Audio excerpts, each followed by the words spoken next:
Olá pessoal, tudo bem? Bem-vindos. Vamos continuar aqui o estudo da Lei 6174. Então a gente vai falar das vantagens agora, ok? Então o que seria uma vantagem? Além do vencimento ou da remuneração, o servidor pode receber algumas vantagens pecuniárias. Então a gente está falando de grana, beleza?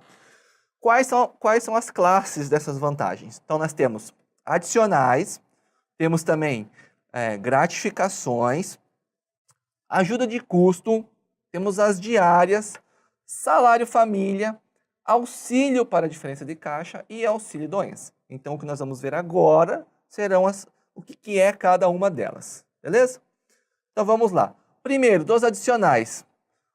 O adicional, ele é um valor que o servidor percebe a cada 5 anos de serviço, inicialmente, ok? Como é que ele vai receber isso?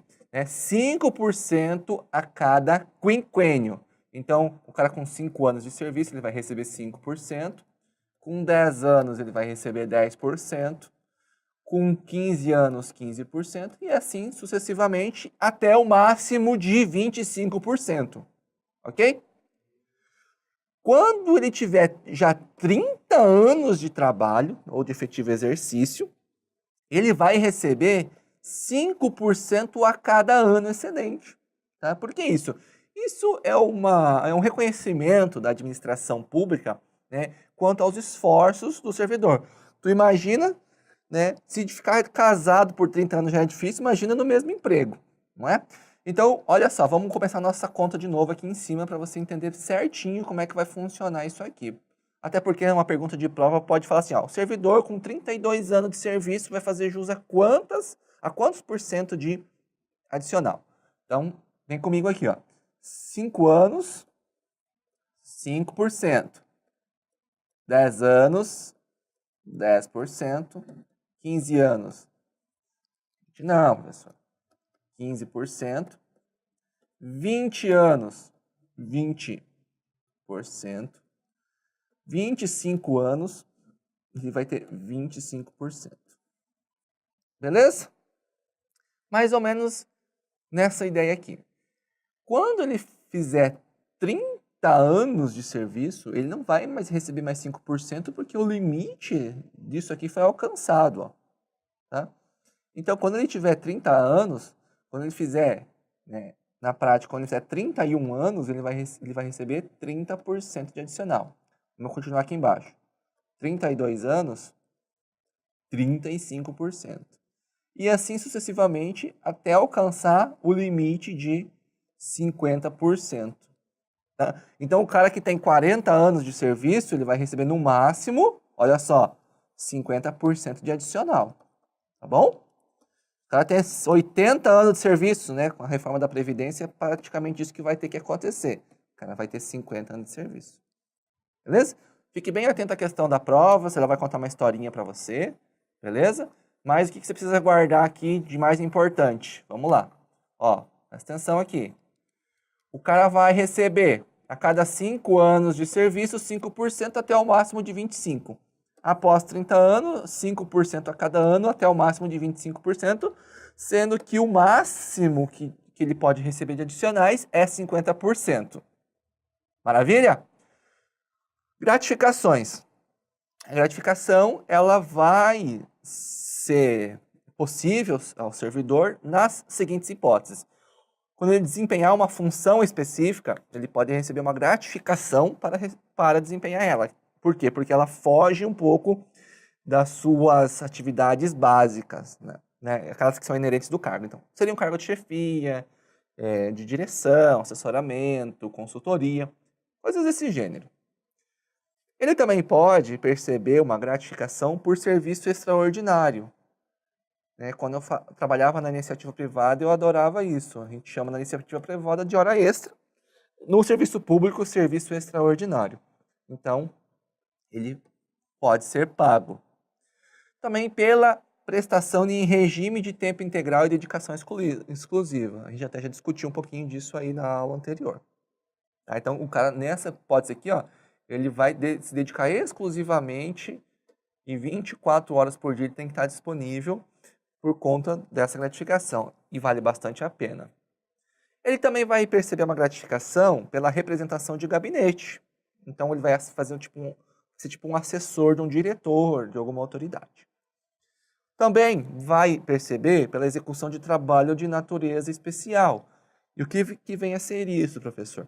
A lei apenas fala que é aquela que vai ter risco de vida. Também vai perceber pelo trabalho relevante, técnico ou científico. Então, vamos dizer que o cara é muito esperto lá e desenvolveu um trabalho que foi aproveitado em todo o órgão. Ótimo, ele vai poder perceber uma gratificação por isso. Também para a participação em órgão de deliberação coletiva. Então, vamos dizer que existe uma comissão para decidir sobre a ética no serviço público, né? Um exemplo. Então, se ele fizer parte desse órgão e fazer parte desse órgão faz jus à gratificação, ele vai perceber. E também pelos encargos especiais. Justamente é muito vago, porque você pode aplicar isso de muitas formas. Também ele pode perceber pelo exercício de membro de banca ou comissão examinadora de concurso ou da prova de habilitação. Então, quando a gente forma a comissão do concurso, né, existem vários membros lá dentro. Esses membros fazem jus a uma gratificação pelo exercício disso aqui. Cessou a participação na banca, acabou o concurso, por exemplo, né, a comissão do concurso é dissolvida e ele também deixa de receber. Também vai receber quando ele é auxiliar ou professor de curso lá na instituição. Também ele pode perceber pelo exercício em determinadas zonas ou locais. Uma que a gente conhece bastante é aquela de zona de fronteira, né, que é bastante falada aí. E também pela insalubridade e periculosidade. Periculosidade, para quem nunca estudou direito do trabalho, é aquilo que põe em risco a vida. Insalubridade é que prejudica o quê? A saúde do servidor. Tá? São institutos diferentes e gratificações diferentes também. Quanto é cada um, professor? A lei não fala, nós não vamos discutir ela aqui. Uma coisa que é bem importante, e eu assinalei isso bastante nas nossas aulas em PDF, tá? É aquelas gratificações que o servidor, mesmo afastado, ele continua recebendo. Tá? São alguns bem específicos e não é em todos os tipos de afastamento. Tá bom? A lei não traz isso de forma muito clara, mas a gente esquematizou bem bacana isso aqui. Dá uma olhadinha no slide aqui comigo. Então, a gratificação aqui de função, de serviço extraordinário, regime de tempo integral de dedicação exclusiva, representação de gabinete e o trabalho de natureza especial com risco de vida, elas são mantidas nos casos de afastamento. Quando o servidor está de férias, isso aqui é bem importante, tá, gente? Você pega esse quadro aqui, imprima ele, tá aí no seu material também, e veja ele todo dia, que você não pode esquecer. Licença por motivo de doença em pessoa da família. Faltas até no máximo 3 durante um mês. Lembra que a gente viu que o servidor tem direito a faltar 3 dias durante um mês. Quando ele está participando de júri ou outros atos obrigatórios por lei. Licença especial. Licença funcionário que sofrer acidente de trabalho ou for atacado por doença profissional. Quando ele estiver em licença para tratamento de saúde. A licença maternidade, luto, 8 dias, casamento, 8 dias, tá? Vê como luto e casamento é a mesma coisa? Já falei, né? E também quando ele está de licença compulsória, que é quando o servidor está afastado obrigatoriamente por conta de alguma enfermidade infectocontagiosa, por exemplo, que ele tem. Bom? Ajuda de custo, tá? Presta atenção nisso aqui, que o pessoal confunde bastante com a diária. Tá? É bem diferente da diária, então nós vamos ver cada um separado e depois você vai entender as diferenças. A ajuda de custo, ela serve para quê, professor? Para compensar as despesas de viagem e instalação. Quando o servidor é removido ou nomeado para cargo em comissão ou designado para função gratificada. Bem como quando ele está a serviço ou estudo. Viu que legal? Então, ele vai passar a ter exercício em nova sede. Tá? Então, o cara mora no local A e ele vai residir aqui na cidade B em ânimos definitivo. Ele não vai passar um tempo aqui e vai regressar. Tá? Isso aqui não. Quando a gente fala ajuda de custo, é para remoção permanente, para mudança permanente. Tá bom? Não esquece disso aqui. Continuando. Ajuda de custo, bizu. Bizu muito importante. Qual que é o valor dela? Ela é referente ao máximo 3 meses e não inferior a 1 mês. Então, simplificando, ela é de 1 a 3 meses de salário. Tá? De 1 a 3 meses de salário, no máximo. Tudo vai depender das condições. Por que isso? Porque ela é arbitrada pelo secretário de Estado. Tá? Não tem um critério muito objetivo. Tá? E quando o servidor vai prestar serviço ou vai fazer estudo no exterior, quem é que tem que arbitrar essa ajuda de custo aqui? É o governador e não o secretário de Estado. Tá bom? Para que serve? Novamente, compensação de despesas de viagem e instalação, remoção, nomeação para cargo em comissão, designação para função gratificada, serviço ou estudo. O exercício vai se dar em nova sede. Presta atenção, você vai entender porque eu estou frisando bastante isso. E quando que não é concedido essa ajuda de custo? Tá? Então, quando o servidor ele foi eleito para algum mandato, né, e ele volta, no caso, para a sede, e ele deixar ou reassumir o exercício do cargo. Tá? Então, o que isso quer dizer? Ele vai ter que trabalhar, por exemplo, foi eleito para deputado, ele vai ter que trabalhar em Curitiba. Nesse caso, ele não recebe ajuda de custo. Bom? É uma licença, né? Que ele vai licença para mandado eletivo, mas ele não faz jus à ajuda de custo. Quando o funcionário também é posto à disposição da entidade de direito público, então vamos dizer que ele é um perito e vai trabalhar para o Tribunal de Justiça, por exemplo, prestando lá serviços inerentes da função dele. Ele foi posto à disposição e também não recebe. E o funcionário que for removido por permuta. O que é a permuta? Eu tenho os dois servidores. Então, há uma troca recíproca de locais. Nesse caso, também não é concedida ajuda de custo. Então, presta atenção. Se na prova sua falar que a ajuda de custo ela é devida em todo tipo de remoção ou mudança de sede do servidor, está errado. Porque, veja, as opções. Mandado letivo, disposição de direito público ou por permuta, ele não vai fazer jus. Beleza? Vamos continuar aqui. E se ele, por exemplo, não se transportar para o local da missão, ou se ele terminar antes ou abandonar o serviço, ele tem que restituir a ajuda de custo. Tá? E essa restituição ela é da exclusiva responsabilidade pessoal e pode ser feito parceladamente também. Por que parcelado? Porque, lembra, o valor é de 1 a 3 salários mínimos. A lei fala aqui, ó, em missão, mas a gente viu as hipóteses que vão ser devidas, tá bom? Ou se ele está lá, pode ser que ele esteja em exercício, sim, né? Está numa missão fora do país ou missão em outro local. Ele pode receber. E tem hipóteses também que ele não precisa restituir. Quando, olha só, quando o regresso do funcionário foi determinado ex officio, ou ele tiver doença ou motivo de força maior. Então, por exemplo, foi removido, vamos dizer, para ficar 2 anos lá no local. Vai ficar estudando. Tá? Foi para estudo. Durante esse tempo aqui foi mandado, ó, você vai ter que voltar aqui para o local para voltar a trabalhar. A gente está precisando do seu trabalho aqui. Então foi determinado ex officio, ele tem que voltar, tá bom? E também quando o pedido de exoneração for apresentado 90 dias após a designação da missão. São hipóteses que ele não tem obrigação de restituir. Beleza? Entendeu que ajuda de custo, que ela sempre vai ter uma mudança definitiva de local. Pode retornar depois? Pode, mas a ideia é que tenha uma mudança, um deslocamento permanente. Já na diária, é o seguinte, ó, ela é temporária. É devido quando o deslocamento do servidor é temporário.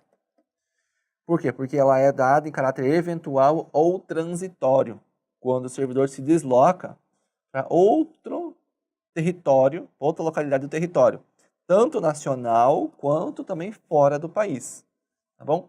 Essas diárias, elas têm o título de indenização e servem para custear as despesas extraordinárias com pousada e alimentação. Muito se fala em diária, né? Então vamos dizer o seguinte, o cara vai ficar 10 dias afastado e a diária dele é R$250 por dia. Então ele vai receber R$2.500. Só que ele não tem que fazer prova dessa despesa. Já é um critério objetivo, tá certo? Então, se ele ficou lá os 10 dias, então vai dizer que ele pagou 100 pila no hotel, tá? E gastou R$50 por dia aqui de alimentação. Então, ele está gastando R$150 por dia e está ganhando 250. Vai no final, se a gente fizer as contas aqui, no final vai sobrar R$1.000 para ele, tá? Esse dinheiro ele não precisa devolver, o dinheiro é dele. Ele é a diária que ela é devida por despesas extraordinárias. Se você vai gastar tudo, vai gastar menos ou vai gastar mais, é problema seu. Tá? Isso não importa na questão da diária. Tá? Então a gente disse que ela é por deslocamento de sede. O que é uma sede? Tá? Então a sede entende-se pela cidade, vila ou localidade onde o servidor tiver exercício. E a diária, ela é concedida, como a gente falou aqui, ó, por dia de afastamento. Observada, né, o custeio da viagem, mediante o cálculo de duração presumível do deslocamento. E ela é paga adiantadamente, tá bom? Então você vai receber lá, por exemplo, os R$2.500 antes de ir para a viagem. Sempre, professor. A ideia é assim, mas pode ser que atrase alguma coisa e você acaba recebendo no período que você esteja lá. Mas você sempre recebe antecipado, basicamente. Ok? Então, antes de eu falar desse slide aqui, então vamos lá. Ó. A ajuda de custo, ela é devida na mudança permanente. Na diária, ela é no deslocamento temporário. Guarde isso aqui, porque na prova, com esse conceito em mente, você responde qualquer pergunta aí sobre a teoria da ajuda de custo ou da diária. Continuando. Quando que não é devido à diária? Quando o servidor estiver servindo no estrangeiro. Então, veja, a ideia é que ele vai receber, então, o que quando ele estiver servindo no estrangeiro? A ajuda de custo que a gente acabou de falar. Quando o servidor também for removido e ele tem um período de trânsito. Né? Então, por exemplo, ele está na cidade A, ele tem aqui um período para chegar no destino dele. Esses dias aqui, ó, ele não recebe diária, ele vai se remover, tá? Então, quando ele é removido, o que ele faz jus também? Faz jus lá, ó, permanente, ajuda de custo. Também quando o deslocamento do servidor já é uma exigência permanente do cargo. Então, por exemplo, vamos dizer que ele atua aqui, ó, e tem 3 distritos aqui que ele atua. E já foi lá que ele vai ter que se deslocar entre os 3, né? Ele vai prestar serviço nos 3. Então, nesse caso, já é uma exigência do cargo. Vamos dizer o caso, um exemplo, um delegado que tem que cuidar de toda essa região aqui. Tá? Ele vai ter que se deslocar entre os 3 municípios ou 3 distritos, mas não vai receber diário. Também, quando o servidor é lotado em município sede de região metropolitana, e ele vai se deslocar nos municípios limítrofes. Então, o que a gente tem aqui? Nós temos Curitiba, nós temos Maringá e Londrina, que eu me lembro de cabeça. Tá? Essas cidades aqui, que são cidades as maiores que nós temos, elas abrangem várias outras cidades aqui em volta. Né? A região metropolitana é um conglomerado de municípios. E elas são limítrofes, ou seja, aqui está a cidade A e aqui já começa a cidade B. Elas, aqui, ó, limítrofe, elas fazem divisa. Okay? É, por exemplo, estados aqui, ó. O estado do Paraná ele é limítrofe ao estado de São Paulo, porque ele faz divisa. Tá? Exceto, né, esse deslocamento aqui, ó, quando for em região metropolitana, se for mais de 6 horas, aí o servidor faz jus à diária, tá bom?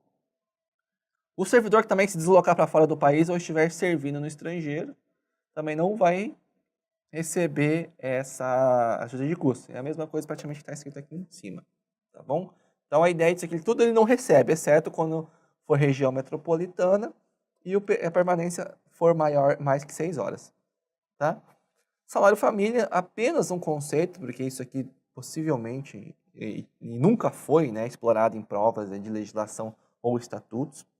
Então, o salário família ele é um auxílio pecuniário também especial, e ele é concedido pelo Estado ao funcionário tanto ativo quanto inativo ou em disponibilidade. E qual que é o objetivo? É a contribuição ao custeio das despesas de manutenção de sua família. Tá? Nós temos uma lei federal que regula isso. Tá? E cada dependente corresponde a uma cota do salário família. Então, por exemplo, se ele tem 3 dependentes, ele vai receber 3 cotas de salário família. Tá? Essa é a ideia. Beleza? Apenas uma ideia essencial aí do que é o salário família. Quais são considerados dependentes? A esposa, se ela não exerce atividade remunerada, filho menor de 21 anos e filha enquanto solteira, sem renda própria. Presta atenção, gente. Olha de quando que é essa lei. Certamente a lei federal, hoje, ela revogou isso aqui, não é mais abrangido essas peculiaridades aqui. Só que a nossa lei está válida. Então, presta atenção. O filho inválido também, aí já em qualquer idade, se ele for comprovadamente incapaz. O filho estudante, que cursar curso secundário ou superior. E também outros dependentes previstos em lei. Por exemplo, tem o adotado, tem outras pessoas lá, o irmão, por exemplo, né? Quando são órfãos, o irmão pode ser dependente. Do auxílio para a diferença de caixa. O que é isso aqui, professor? Caixa. Então, é o fulano, você já foi no caixa do supermercado? Então, o cara trabalha com o quê? Com muito dinheiro. Tá? Não que o caixa de supermercado receba isso, mas aqui, no caso do serviço público, o cara trabalha com caixa. Então, vamos dizer o seguinte, ele vendeu 10 mil no dia, ou foi registrado 10 mil de entradas, tá? Quando ele vai fechar o caixa no fim do dia, tem que ter quanto? Tem que ter os 10 mil. Beleza, e se não tinha 10 mil, tinha 9.873. O que vai fazer com essa diferença de R$ 127 aqui? Quem é que vai pagar? É o funcionário. Tá? Então a gente diz que teve lá teve uma falta de caixa, teve um rombo. Então faltou dinheiro. Então é uma gratificação que ele faz justo quando trabalha em caixa. Eu desconheço uma função hoje que faça isso. Tá? Mas, se porventura tiver, ele vai ter uma gratificação no valor a 5%, né, do nível do vencimento que ele esteja recebendo para compensar essa diferença. Então, se ele recebe lá R$ 8.000, ele vai receber quanto? Uma fortuna, né? R$ 400 por mês. Ah, professor, esse aqui, ó, em vez de ter isso aqui, tinha 6 mil. Cadê esses R$ 4.000 aqui? Pois é, vai ter que pagar igual. Então, eu não sei se vale muito a pena. O auxílio também é concedido dentro dos limites da dotação orçamentária e na forma da regulamentação própria. Então, pode ser que ela também não seja paga. Auxílio doença. O outro assunto que é bastante explorado quando a gente fala em estatuto. Porque acontece bastante realmente disso no serviço público. Então, olha só. O auxílio doença, o que é isso aqui? Então, a cada 24 meses que o servidor está de licença, ele vai ter direito a 1 mês de vencimento. Então, aqui não é a remuneração do servidor. Isso aqui é um auxílio doença. Porque se ele estiver afastado por licença para tratamento de saúde, ele está recebendo a remuneração dele. Tá? Exceto se tiver algumas peculiaridades do prazo lá. Tá bom? Mas a ideia agora do auxílio doença é o seguinte, ele trabalhou 24 meses consecutivos, ficou de licença 24 meses consecutivos, ele vai ter direito a um salário. É um auxílio, tá bom? Como se fosse, por exemplo, um 13º. Agora, Quando a licença for concedida por motivo de acidente do trabalho ou for doença profissional, tá? Essa licença ela é percebida a cada 12 meses. Então, esquematizando, licença saúde, 1 mês a cada 24 meses. Quando ele sofreu um acidente no trabalho ou é uma doença profissional, então é um vencimento a cada 12 meses consecutivos. Auxílio funeral, isso aqui, ó, não, auxílio funeral, ele é devido aos dependentes, tá? Ou aquele que fizer jus às despesas, aquele que custeou as despesas. Então, ele é devido ao cônjuge, tá bom? Ou, se não existe o cônjuge, a pessoa que provar ter pago as despesas lá do funeral. E ela é o valor de 1 mês de remuneração. É só isso que você precisa saber sobre o auxílio funeral. Ela é devido aos dependentes. Licenças. Atualmente, né, nós temos 13 tipos de licença em nossa lei. Vamos lá. Primeira licença para tratamento de saúde. Tá? Então, o servidor que está doente, ele vai receber uma licença para tratamento de saúde. Agora, tem a licença compulsória, que é quando ele está com uma doença, né, infectocontagiosa. Também, quando ele sofreu um acidente no exercício do trabalho, de suas atribuições, quando ele estiver trabalhando e sofreu um acidente, também pode sair de licença. Também de repouso à gestante e por motivo de doença em pessoa da família. Também faz jus. Quando convocado para o serviço militar, também tem. Para trato de interesses particulares, é um outro tipo de licença. E olha só, a funcionária casada, quando o seu cônjuge for funcionário civil ou militar, ou também servidor de autarquia, empresa pública, sociedade de economia mista, ou fundação instituída pelo poder público. Então, qual que é a ideia aqui? O servidor, né, o marido, no caso, ele vai fazer o seguinte. Por que marido? Porque a funcionária é casada, então ele não é devido ao marido. É quando o marido se deslocar para uma outra localidade, né, a esposa pode acompanhar. E nesse caso ela vai fazer uma licença para afastamento do cônjuge. Tá? Também licença em caráter especial, uma outra licença para concorrer a cargo letivo e também para a frequência a curso de aperfeiçoamento e especialização. Tá bom?